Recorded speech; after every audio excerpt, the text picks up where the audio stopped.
সুপ্রিয় শিক্ষার্থীবৃন্দ, সকলকে অভিনন্দন ও শুভেচ্ছা। আশা করছি তোমরা যে যেখানে আছো সুস্থ আছো, ভালো আছো। আমাদের যশোর জেলা স্কুলের যে ধারাবাহিক শিক্ষা কার্যক্রম চলছে প্রযুক্তির কল্যাণে মাল্টিমিডিয়ার মাধ্যমে, সেই ক্লাসেরই ধারাবাহিকতায় আমি তোমাদের সামনে এসেছি। আমি লক্ষণ কুমার বিশ্বাস, সহকারী শিক্ষক বাংলা। তোমাদের সাথে আজকে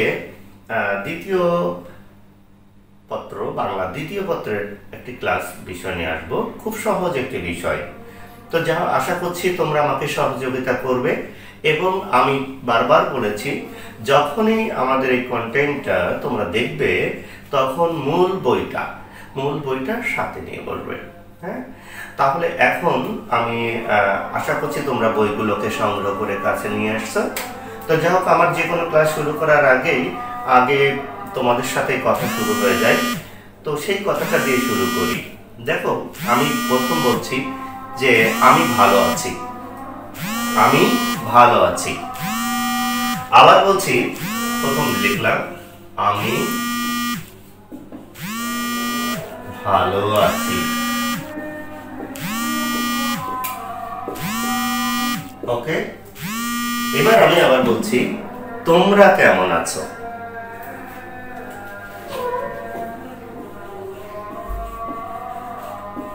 তোমরা কেমন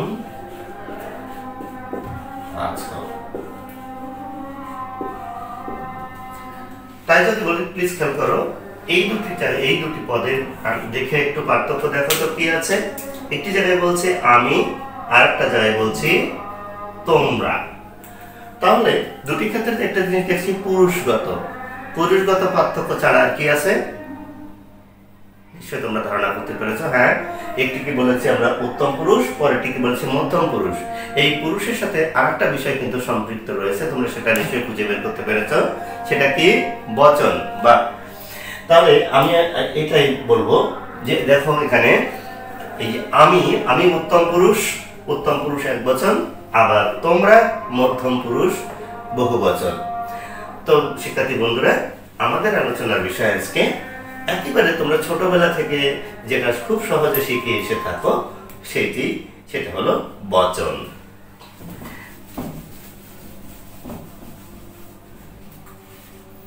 আমাদের আলোচনার বিষয় বচন। খেয়াল করবে শিক্ষার্থী বন্ধুরা, এই বচন শব্দটি একটি পারিভাষিক শব্দ। আমরা বলছি এটা পারিভাষিক শব্দ। কেন পারিভাষিক বলি? পারিভাষিকের সংজ্ঞাটা আমরা জানি, বিদেশি শব্দের ভাবানুবাদমূলক প্রতিশব্দকে পারিভাষিক শব্দ বলে। আবার বলছি, বিদেশি শব্দের ভাবানুবাদমূলক প্রতিশব্দকে পারিভাষিক বলে। তাহলে পারিভাষিক বলতে গেলে কি সংস্কৃত থেকে আসলেও সেটা পারিভাষিক, ইংরেজি থেকে আসলেও সেটা পারিভাষিক। আমরা একটু দেখে নিই এই বচনটা কিভাবে উৎপত্তি। আমরা দেখি সংস্কৃত তৎসম, যেটাকে তোমরা বলো বচ, ধাতু মূল হলো বচ যোগ অনট। অনট বিকল্পে অন হয়, ইকুয়াল টু বচন। খেয়াল করো, এটা হলো ধাতু মূল চিহ্ন। তাহলে কি ধাতু? বচ ধাতু থেকে, সংস্কৃত বা তৎসম সংস্কৃত বচ ধাতু থেকে এটা এসেছে, বচ যোগ অনট বচন। আর তোমরা ইংরেজিতে এটা দেখে বারবার ব্যবহার করেছো, এটা তোমরা বলো নাম্বার।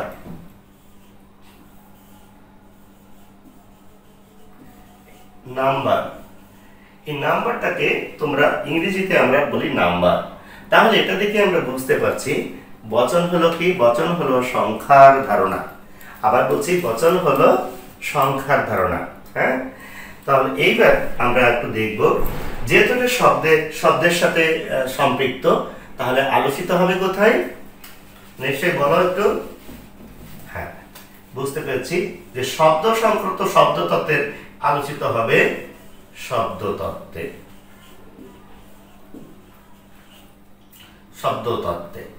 শব্দতত্ত্বের আরেক নাম হলো আমরা বলি রূপতত্ত্ব। হ্যাঁ, রূপতত্ত্ব।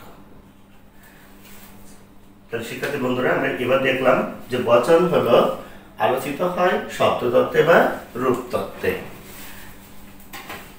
আমরা এবার সাধারণভাবে একটু বলে নিই সংজ্ঞাটা। বচন বলতে আমরা আগেই বলেছি সংখ্যার ধারণা।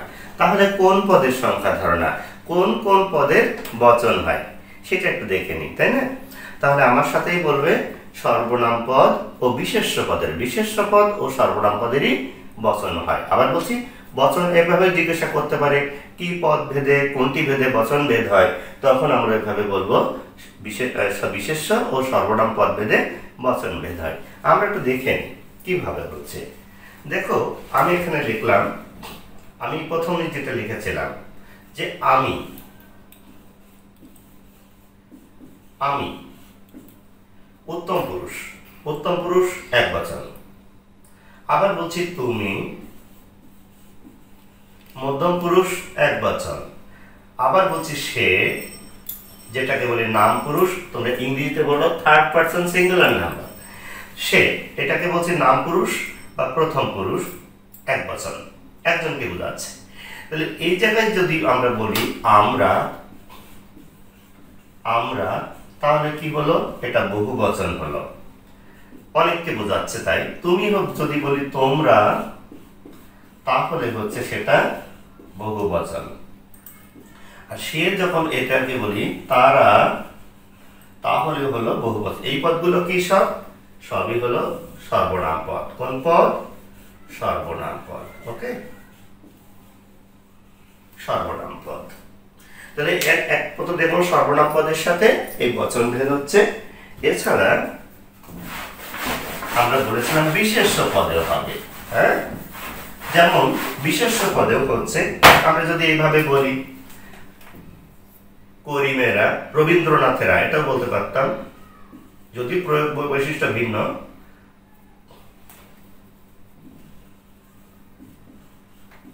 রবীন্দ্রনাথেরা, পাখিরা,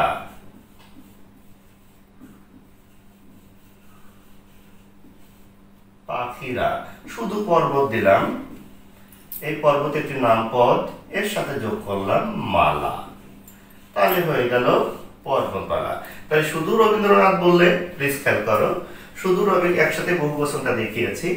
তাহলে শুধু রবীন্দ্রনাথ বললে এক বচনকে বুঝতাম, আবার পাখি বললে শুধু পাখি বললে তখন এক বচনকে বুঝতাম, তখন নাম দিয়ে বললে পর্বত বললে শুধু এককে বুঝতাম। হ্যাঁ, তো যাই হোক, এখন যদি আমাদের এর সাথে এই পর্বতের সাথে কিটা খানাখানি অন্য কিছু যুক্ত হলে তখনও আমরা বুঝতাম এটা এক বচন।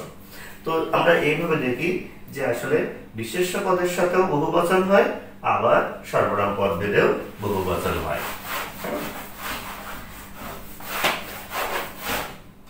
এখন কিভাবে এই বহু বচন গুলো হয়? সাধারণত যা দিয়ে হয় সেটা আমরা একটু দেখে নেব কি কি যোগ করে। তাহলে বন্ধুরা প্লিজ আমরা একটু খেয়াল করি। নাম্বার 1, আমরা এখানে একে বলি বিভক্তি বা প্রত্যয়, বিভক্তি বা প্রত্যয় যোগ করে। তোমরা জানো বিভক্তি বা প্রত্যয় পরে বসে। যে কোনো শব্দের পরে যে বর্ণ বা বর্ণ সমষ্টি যুক্ত হয় তাকে বলা হয় বিভক্তি, এবং বিভক্তি বা প্রত্যয় দুটোই বলতে পারবো, প্রত্যয়। নাম্বার 2, সমষ্টিবাচক শব্দ, সমষ্টিবাচক শব্দ। নাম্বার 3, বহুত্ববোধক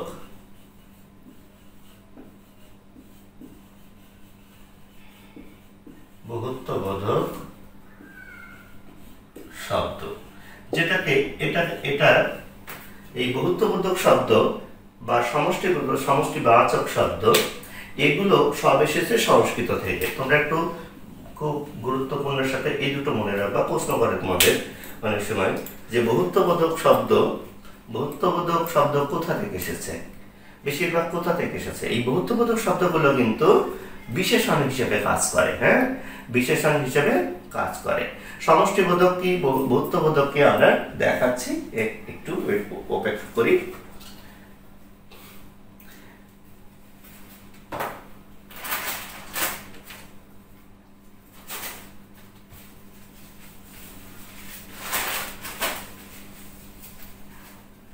তোমরা একটু খেয়াল করো। তাহলে প্রথমত দেখেছি বিভক্তি বা প্রত্যয়, পরে বলেছি সমষ্টিবোধক শব্দ, তারপরে বলছি বহুত্ববোধক শব্দ। মনে রাখতে হবে এই সমষ্টিবোধক শব্দগুলো সবসময় পরে বসে, সমষ্টিবোধকগুলো সবসময় পরে বসে, আর বহুত্ববোধকগুলো সবসময় আগে বসে। আমরা একটু দেখে নিই কিভাবে হয় এগুলো। আগে বিভক্তি দিয়ে দেখাই। হ্যাঁ, আমি বলেছিলাম, দেখো প্রথমে বলেছিলাম মানুষেরা, মানুষ, এই মানুষ থেকে আমরা বলেছিলাম মানুষেরা, মানুষেরা। তাহলে এখানে কি যোগ হয়েছে? রা বা এরা বিভক্তি। এক কথায় আমরা মনে রাখবো রা বা এরা, এই দুটি বিভক্তি তোমাদেরকে প্রশ্ন করবে অনেক সময়। রা বা এরা উন্নত প্রাণীবাচক শব্দের সাথে যুক্ত হয়। তো উন্নত প্রাণীবাচক শব্দের বহু বচনের জন্য কোন বিভক্তি যুক্ত হয়? তখন আমরা বলবো রা বা এরা। উন্নত প্রাণীবাচক বলতে আমরা মানুষই বুঝি। হ্যাঁ, তবে ক্ষেত্র বিশেষে কিন্তু কখনো কখনো কিন্তু অনুন্নত প্রাণীর সাথেও যুক্ত হয়, এটা মনে রাখবো। কখনো কখনো, তাহলে যদি সরাসরি তোমাদেরকে প্রশ্ন করে উন্নত প্রাণীবাচক শব্দের সাথে কোন বিভক্তি যোগ হয়, তখন আমরা বলবো কিন্তু রা বা এরা। হ্যাঁ, কখনো কখনো হচ্ছে রা বা এরা কোথায় প্রযুক্ত হয়, তখনই আমরা বলবো কি হচ্ছে অনুন্নত প্রাণীবাচক। সেটা ক্ষেত্রে হতে হবে। যেমন পাখিরা, এখানে যদি বলতাম পাখিরা, তাহলে কি হয়েছে? এখানে পাখিরা, তাহলে এখানে পাখি কি মানুষের মতো এই উন্নত প্রাণীবাচক? না, উন্নত প্রাণীবাচক বলতে একমাত্র শুধু মানুষকেই বোঝানো হয়। ব্যাস। এখন তাহলে আমরা একটু দেখে আসি এই মনুষ্য শব্দের সাথে কি কি যোগ হয়। আমরা একটা জায়গা করে নিই, খেয়াল করো। বর্গ, বৃন্দ, মণ্ডলী, গণ। একসাথে বলি, আমরা একটু মনে রাখার জন্য বলবো মনুষ্যের বহুবচন, মনুষ্যের বহুবচন। শিক্ষার্থী বন্ধুরা খেয়াল করো, আমি বলছি বর্গ, বৃন্দ, মণ্ডলী, গণ। তাহলে এগুলো যোগ হয় কোথায়? পরে যোগ হয়। পরে যেগুলো যোগ হচ্ছে এগুলো কি? এগুলো সবই হলো সমষ্টিবোধক শব্দ। ওকে, সমষ্টিবাচক বা সমষ্টিবোধক শব্দ। তাহলে এগুলো কোথায় যোগ? আমরা বললাম যে শিক্ষক, মণ্ডলী, এই যে বলছি বহুবচন, শিক্ষক একবচন, শিক্ষক আমরা বলছি মণ্ডলী। তারপরে নেতৃগণ, নেতৃবৃন্দ বলতে পারি, বৃন্দ বলতে পারি। তো এইভাবে কিন্তু এগুলো বহুবচন সাধিত হবে। ওকে, মনুষ্য শব্দ। তাহলে বর্গ, তোমরা আত্মস্থ করবা বর্গ, বৃন্দ, মণ্ডলী, গণ, মনুষ্যের বহুবচন। ওকে, তাহলে মানুষের সাথে বা উন্নত প্রাণীবাচকের সাথে এই কয়টি সমষ্টিবোধক শব্দ ব্যবহৃত হয়। ওকে, এরপরে দেখো অপ্রাণীবাচক শব্দে কিভাবে হয়। প্রাণীবাচক, আমরা আসি প্রাণীবাচক। প্রাণীবাচকে যেভাবে বলছিলাম, দেখো সব, কুল,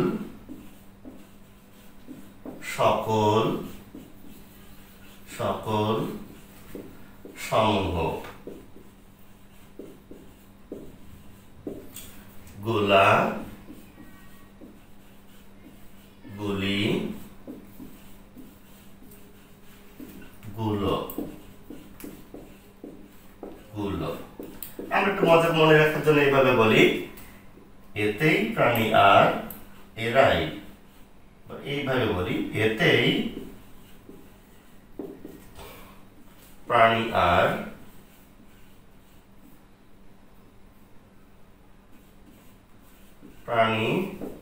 আর অপ্রাণী হলো।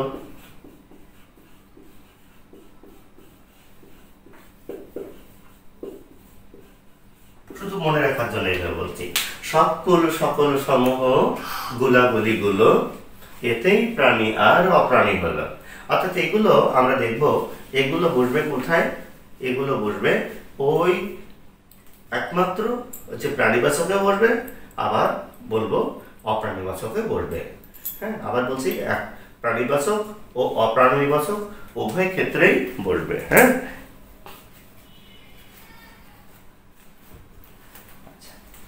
তাহলে একটু আত্মস্থ করে নিয়ে রাখবা যে সকল সকল সমূহ গুলাগুলি গুলো এতেই প্রাণী আর অপ্রাণী হলো।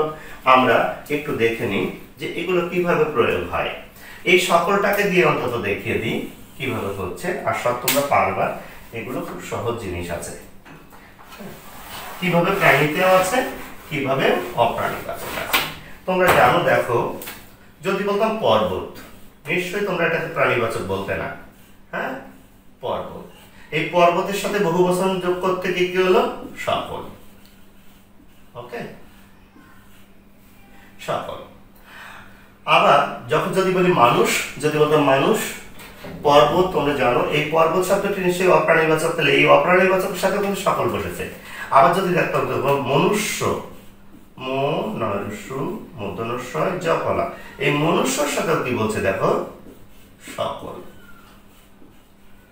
আবার সমূহ যদি বলতাম তাহলে পর্বত সমূহ, আবার বলছি পর্বত, এই পর্বতের বহুবচনে আমরা বসাতে পারতাম সমূহ। আবার মনুষ্য শব্দের সাথেও, এই মনুষ্য শব্দের সাথেও এখানে বলতো সমূহ। প্লিজ বন্ধুরা, তাহলে দেখো কি হলো, এখানে এটা অপ্রাণীবাচকে বসেছে, এটা আবার এটা প্রাণীবাচকে বসেছে, আবার এটা বসেছে অপ্রাণীবাচকে, দেখো সমূহ বসেছে এখানে। অর্থাৎ আমরা বলবো সকল সকল সমূহ গুলাগুলি গুলো এতেই প্রাণী আর অপ্রাণী হলো। অর্থাৎ এগুলো প্রাণীবাচক অপ্রাণীবাচক উভয় ক্ষেত্রে বহুবচনের ক্ষেত্রে প্রযুক্ত হবে। ওকে, তাহলে যেমন সব মানুষ, হ্যাঁ, আবার আচ্ছা সব সব গাছ, তাহলে গাছের ক্ষেত্রে তুমি ব্যবহার করছো সব। হ্যাঁ, আবার এদিকের ক্ষেত্রে মানে সবটুকু পানি, পানির কথা বলতে গেলে অনেক সময় সব বলতাম। তো যাই হোক, এটা সব সাফল্যবাচক। এই সাফল্যবাচক আমরা বলবো আরো অন্য, শুধু বচনবোধক না, অন্যভাবে ব্যবহৃত হয়। তো আমরা এই মুহূর্তে এটুকু বলবো, সব কুল সকল সমূহ গুলা গুলিগুলো এগুলো প্রাণীবাচকেও হয়, অপ্রাণীবাচকেও হয়। এটুকু মনে রাখতে হবে। হ্যাঁ, এরপর দেখো তাহলে আর কিছু আছে। হ্যাঁ, বস্তুবাচকে, বস্তুবাচকে কি হয়? প্রাণীবাচক অপ্রাণীবাচক গেল, তাহলে বস্তুবাচকে কি হয়? বস্তুবাচকে দেখো আবলি, পুঞ্জ, দাম, রাজি, রাশি,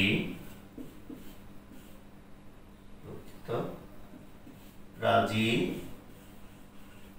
রাশি,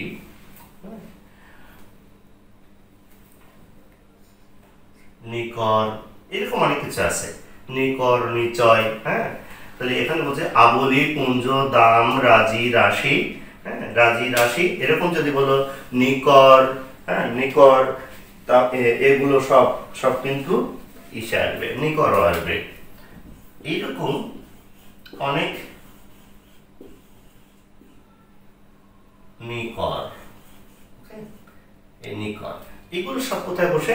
সব বস্তুবাচকে বসবে। তাহলে আমরা প্রথমে বলেছিলাম উন্নত প্রাণীবাচক। উন্নত প্রাণীবাচক মানে মানুষ। মানুষের সাথে কি কি দেখেছি? আমরা বলেছি বিভক্তি অনুসারে বিভক্তি হিসেবে এসেছে তা বা এরা, ব্যাস। আর কি বলেছি ওখানে? বর্গ, বৃন্দ, মণ্ডলীগণ। আবার বলছি বর্গ, বৃন্দ, মণ্ডলীগণ। ওকে, এরপর দেখো আমরা বলেছি প্রাণীবাচক অপ্রাণীবাচকে। প্রাণীবাচক অপ্রাণীবাচকের ক্ষেত্রে আমরা বলেছিলাম সব কুল সকল সমূহ গুলাগুলি গুলো। তো এগুলো প্রাণীবাচকে বসেছে, অপ্রাণীবাচকে বসেছে। আর এবার বললাম এগুলো আরো কিছু আসবে, তারকা রাজি, এরকম দেখো এখানে রাজি শব্দটি আছে, হ্যাঁ, দাম, এখানে রাজি বসাতে পারি, রাজি, তারকা রাজি। খেয়াল করো, তাহলে আমি এই দেখো পুস্তক, পুস্তকের সাথে যোগ করলে পুস্তক অবস্তু, বস্তুগত, তাহলে পুস্তক যোগাবলী, পুস্তক, পুস্তকাবলী, পুস্তকাবলী। তারপর যদি বলতাম কমল নিকর, কমল নিকর, তাহলে যদি কুসুম নিকর নিচয়, এটা আমার নিচয়, কুসুমের সাথে কি বসতো, কুসুম নিচয়। আবার আবার কুসুমের সাথে কি বসতে পারত, এই কুসুমের সাথে কিন্তু আবার কুসুমের সাথে এখানে বলি কুসুম, কুসুম নিচয়। দেখতে অস্পষ্ট মনে হচ্ছে তোমাদের, খেয়াল করো, আমরা যখন বলেছি কমল, কমল মানে পদ্ম, কমল নিকর, ওকে, কমল নিকর। কিন্তু যখন বলতাম কুসুম, কুসুমের সাথে বহু বচনে আর কি আসবে, কুসুম নিচয়। আবার যদি বলতাম কুসুমের সাথে কি হবে, তাহলে তোমরা বলতে কুসুম দাম, হ্যাঁ, দাম, যে শৈবাল দাম, তারকা রাজি, তারকা রাজি, হ্যাঁ, বালুকা রাশি, বালুকা রাশি, সব কিন্তু বস্তুগত, হ্যাঁ। তাহলে মনে রাখতে হবে বস্তুগত ক্ষেত্রে এগুলো ব্যবহৃত হয়। এবার তাহলে একটা জিনিস কিন্তু বাদ থেকে গেল, তা জন্তু, জন্তুর, জন্তুর ক্ষেত্রে কি হয় এটা আমরা একটু দেখে আসি। শুধু পাল ও জুত, দেখো পাল ও জুত, জুত এটা জন্তুর ক্ষেত্রে বসে, হ্যাঁ, পাল ও জুত এটা জন্তুর ক্ষেত্রে, জন্তুর বহু বচনে বসে, ওকে। তাহলে পাল ও জুত এটা বসছে জন্তুর বহু বচনে, যেমন গরুর পাল, তোমরা বলতে পারতো গরুর পাল, এটা বলতে পারো। এখানে বলছে হস্তি যৌথ,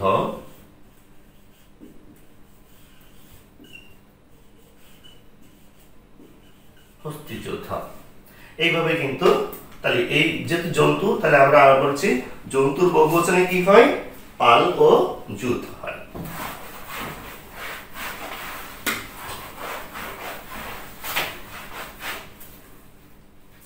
এবার আমরা কয়েকটা জায়গায় আসবো যে শুধু প্রয়োগগত দিক থেকে, প্রয়োগগত দিক থেকে এক বচন বহু বচন দুটোই হয়, হ্যাঁ। যেমন একটু দেখো, এখানে আমরা বলছি পোকার আক্রমণে, পোকার আক্রমণে ফসল নষ্ট হয়েছে, ফসল নষ্ট হয়, নষ্ট হয় বা হয়েছে লিখলাম। তাহলে দেখো এখানে পোকা বিভক্তি, এটা কি বলছে, আমরা আগে বলেছিলাম বিভক্তি অনুসারে হয় বা বিভক্তি বা প্রত্যয় অনুসারে হয়, বহুত্ববোধক শব্দ যোগে হয়, সমষ্টিবোধক শব্দ যোগে হয়। আচ্ছা, এখন সমষ্টি ওখানে বলতে গিয়ে বোধহয় আমি একটু পেছনে চলে এসেছি, সেটা একটু বলা দরকার আবার। যেমন আমরা দেখো এখানে বলছিলাম অজস্র, অনেক টাকা, অনেক টাকা, এই অনেকটা কিন্তু আমরা বিশেষণ হিসেবে ব্যবহার করি, হ্যাঁ, বহুত্ববোধক বিশেষণ, এটাকে আমরা বহুত্ববোধক শব্দ বলে থাকি। অজস্র লোক, আমি ওখান থেকে এখানে বেরিয়ে আসলাম, অজস্র লোক, অজস্র লোক, তাহলে এখানে অজস্র দেখো এই নাউনের আগে আগে বসেছে অজস্র, তাহলে এইগুলো হলো বহুত্ববোধক। এই জন্য আমরা বলবো বহুত্ববোধক শব্দ সবসময় বিশেষের আগে বসবে, হ্যাঁ। আর পরে বসবে কোনটা, পরে বসবে হচ্ছে সমষ্টিবোধক, সমষ্টিবোধক। যেমন সমষ্টিবোধক ক্ষেত্রে বলেছিলাম যে আমরা বলেছিলাম পাখির, দুঃখিত এখানে বললাম ব্যক্তিবর্গ, ব্যক্তি বর্গ, দেখো বর্গটা বসেছে পরে, হ্যাঁ বর্গটা বসেছে পরে। তো এই আবার এরকম বলবো,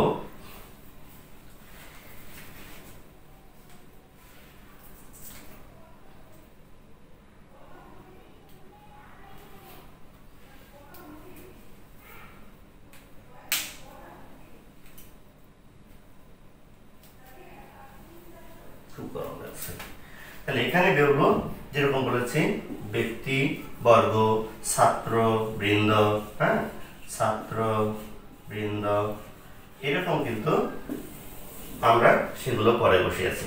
তো যাই হোক এটা পরে বসে, তাহলে আমরা বলবো সমষ্টিবোধক শব্দগুলো পরে বসে, আর আর যেটা বহুত্ববোধক শব্দগুলো আগে বসে। দুটি কিন্তু বিশেষণের আগেরটা বলছি, বহুত্ববোধক শব্দটা বিশেষণ হিসেবে ব্যবহৃত হয়। তো যেটা বলছিলাম এখানে আলোচনা ব্যবহারগত দিক থেকে, পোকার আক্রমণে ফসল নষ্ট হয়েছে। তা পোকার আক্রমণ বলতে একটা পোকা অনেক, তাহলে বললাম অনেক। তাহলে দেখো অনেক যখন বসে তাহলে বহু বচন হতে বল, কিন্তু এমন কিছু কিছু ক্ষেত্র আছে যেখানে এক বচন বহু বচন দুটি বোঝায়, যেমন সিংহ সিংহ বনে থাকে, বনে থাকে। এবার এই ক্ষেত্রে আমার স্টুডেন্টরা দেখো খেয়াল করে, এখানে কিন্তু কোনো বিভক্তি যোগ নাই, কিছু যোগ নাই। এখন এইটাকে এই নির্দেশ করছে কি, একটা হতে পারে আবার অনেক হতে পারে, হ্যাঁ একটা হতে পারে আবার অনেক হতে পারে। এই জন্য এটাকে বলে, এটাকে এক বচন ও বহু বচন উভয় ক্ষেত্রে ব্যবহৃত হয়। এখন এইটা যে প্রশ্ন করার কৌশলটা একটু খুব ভিন্ন রকম। অনেক সময় তোমাদেরকে জিজ্ঞাসা করবো নিচের কোনটি এক বছরের উদাহরণ, নিচের কোনটি এক বছরের উদাহরণ, তখন কিন্তু কি করবে, বহু বচনের উদাহরণ কিন্তু আর বাদ বাকি তিনটে দেবে, হ্যাঁ তিনটে দেবে। তো তিনটে দিয়ে তোমরা এটাকে দেখছো, তখন আমরা কি হিসেবে নেবো, এটাকে নেবো আমরা, এটাকে এক বচনের উদাহরণ বলে নেব। আবার যদি নিচের কোনটি বহু বচনের উদাহরণ দেয়, তখনও কিন্তু এর সাথে ওইভাবে অপশন মিশিয়ে দেওয়ার সুযোগ আছে। তাহলে এটাকে আমাদের কৌশলগতভাবে কখনো এক বচনে রিসিভ করতে হবে, কখনো বহু বচনে রিসিভ করতে হবে। আর যদি বলতে পারে নিচের কোনটি এক বচন ও বহু বচন উভয় ক্ষেত্রে প্রযুক্ত, তখন কিন্তু আমরা এটা নিতে পারবো। এবার আমরা কয়েকটা জায়গায় একটু আমরা বলি সব তো নিয়মের ভেতরে হয়, অনেক সময় নিয়মের ভেতরে আমরা পাই না, হ্যাঁ নিয়মের ভেতরে পাই না। নিয়মের ভিতরে না পেয়ে তখন সেটাকে বলি আমরা বিশেষ নিয়মে হয়ে যায়। কিভাবে, নিয়মের ভিতরে পাচ্ছি না, তাহলে তখন সেটা দেখছি বিশেষ নিয়মের ভিতরে হয়ে যায়। যেমন দেখো রবীন্দ্রনাথ একজন, কিন্তু বলছে রবীন্দ্রনাথেরা বারবার জন্মায় না, বারবার জন্মায় না। খেয়াল করো এখানে রবীন্দ্রনাথের সাথে এরা যোগ হয়েছে, ব্যক্তিবাচকের সাথে এরা যোগ হয়েছে। রবীন্দ্রনাথ একজন ব্যক্তি, আবার এরা যোগ করে কি হয়ে গেছে, তখন বলছি বহু বচন, বুঝছো? তাহলে আমরা এগুলো বিশেষ নিয়মে সাধিত বহু বচনের উদাহরণ। আবার বলছি বিশেষ নিয়মে সাধিত বহু বচন। যদি বলতাম করিম, শুধু যদি করিম বলতাম, তাহলে বলতাম থার্ড পারসন সিঙ্গুলার নাম্বারটা তোমরা বলতাম নাম পুরুষ, এক বচনের নাম পুরুষ, তাহলে বলতে পারতাম। কিন্তু যদি বলতাম এটাই করিমদের বাড়ি, এটাই করিমদের বাড়ি, তাহলে খেয়াল করো এখানে করিম কিন্তু থার্ড পারসন সিঙ্গুলার নাম্বার, তোমরা বলে থাকো। তাহলে আমরা এখানে বলছি করিম হলো থার্ড পারসন সিঙ্গুলার নাম্বার, ইংরেজিতে বলছে আমরা বলছি নাম পুরুষ, আবার বলছি কখনো হচ্ছে প্রথম পুরুষ, এক বচনের প্রথম পুরুষ, কিন্তু তার সাথে যোগ হয়েছে দেব কি কোন ধরনের বিভক্তি, বহু বচন বোধক, তাহলে এটাও আমরা বলবো। তাহলে এই জন্য আমরা বলছি যে এটা হচ্ছে বিশেষ নিয়মে সাধিত বহু বচনের উদাহরণ। এইভাবে দেখবো এরকম মেয়েরা কানাকানি করছে, রবীন্দ্রনাথেরা বারবার জন্মায় না, সকলে সব জানে না, তারপরে এখানে লিখেছি রবীন্দ্রনাথেরা বারবার জন্মগ্রহণ করে না, এটাই করিমদের বাড়ি, মেয়েরা কানাকানি করছে, হ্যাঁ সকলে সব জানে না। এই বিষয়গুলো সব কিন্তু বিশেষ নিয়মে সাধিত বহু বচনের উদাহরণ। ছোট্ট আরেকটি বিষয় বলে আমাদের শেষে আসবো। দেখো, বহু থেকে বলা হয় বাহুল্য। বহু থেকে বাহুল্য, যে কোনো কিছু প্রয়োজনের অতিরিক্ত কোনো কিছুই ভালো না, এটা কখনোই ভালো আনে না। তো এখানে আমরা ওরকম বলে থাকি, বহু বচন দুটি যদি প্রয়োজনের অতিরিক্ত বহু বচন পাশাপাশি দুটি বসে যায়, তখন সেটা বাক্যে প্রযুক্ত হলে তখন সেটা বাহুল্য দোষ হয়। বহু বচন ইন্টু বহু বচন ইকুয়াল টু বাহুল্য দোষ। হ্যাঁ, আমরা সংজ্ঞাটা পড়েছি এর আগে, যে প্রয়োজনের অতিরিক্ত শব্দ ব্যবহারকে বলা হয় বাহুল্য দোষ। কিন্তু আবার যদি দুটি বহু বচন পাশাপাশি বসে তখন সেটা বাহুল্য দোষ হয়ে যায়। এরকম কিছু প্রযুক্ত ক্ষেত্র আমরা দেখি। যেমন বলছে, এখানে বলছে সব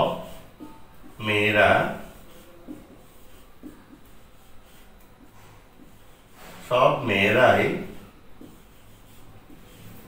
পিতা মাতার অবদ্ধ হয় না। পিতা মাতার অবাধ্য হয় না, অবাধ্য হয় না। খেয়াল করো এখানে, তাহলে এই সব কি সাফল্যবাচক, তাহলে সমষ্টি। আবার মেয়েরাই, মেয়ের সাথে রাজ্য, এটা বহুবচন, তাহলে দুটি বহুবচন যদি পাশাপাশি বসলে কি দোষ হয়ে যাবে? সেটা বাহুল্য দোষ। এটা কি হবে? বাহুল্য দোষের দুষ্ট। ওকে, তাহলে আমাদের খেয়াল করতে হবে এরকম যাতে না দুটি বহুবচন পাশাপাশি হয় না। আবার কিছু কিছু শব্দ প্রযুক্তের ক্ষেত্রে আমরা এরকম বলি, সেটা কিন্তু আমাদের ভুল হয়। যেমন যদি বলে কেবলমাত্র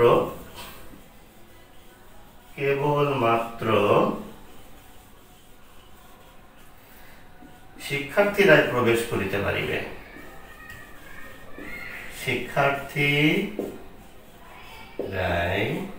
শিক্ষার্থীরা প্রবেশ করতে পারবে।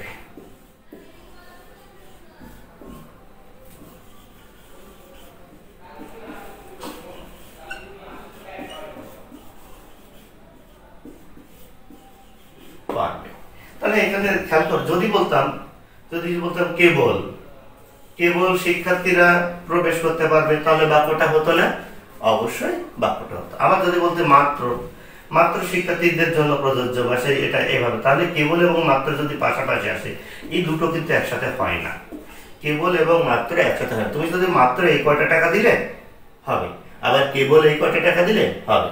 তাহলে এই জন্য আমরা কেবলমাত্র, শুধুমাত্র, যদি এই জায়গায় শুধুমাত্র শিক্ষার্থীরা, যদি শুধুমাত্র শিক্ষার্থীরা, তাহলে শুধু শিক্ষার্থীরা প্রবেশ করতে পারবে। হ্যাঁ, তাহলে মাত্র এবং শুধু যদি যেহেতু একই অর্থ বহন করে, তখন সেই ক্ষেত্রে সেটা বাহুল্য আসবে, অর্থাৎ হয়তো বলবো প্রয়োজনের অতিরিক্ত শব্দ। ঠিক তেমনি ভাবে এখানে আমরা ওইভাবে যদি বলতাম যে সকলে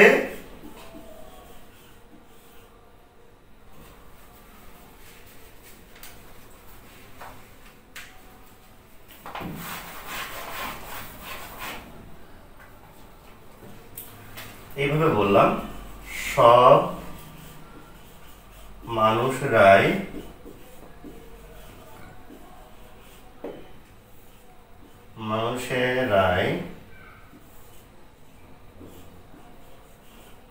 মরণশীল। খেয়াল করতো, এখানে সব সাফল্যবাচক, তাই না? সাফল্যবাচক সর্বদা মানে সমষ্টিকে ব্যক্ত করছে। আর এখানে মানুষেরা, সকল মানুষেরা মরণশীল।